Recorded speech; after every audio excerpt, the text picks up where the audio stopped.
মিনিটের ব্যবধানে আমরা পবিত্র ভূমি ছেড়ে আবার যে যার নিজস্ব গন্তব্যস্থলে পৌঁছে যাব। তাই আমাদের মন্দিরে দ্বার খোলা রয়েছে। আপনারা যারা বাবাকে দর্শন করবেন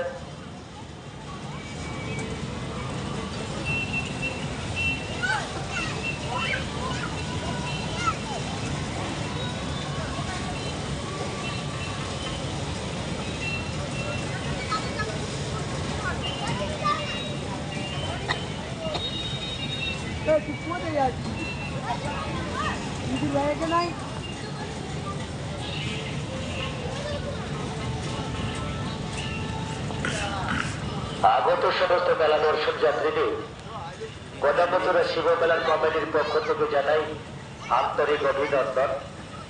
আজকের অষ্টমতম রজনীতে আমরা পদার্পণ করে গেছি।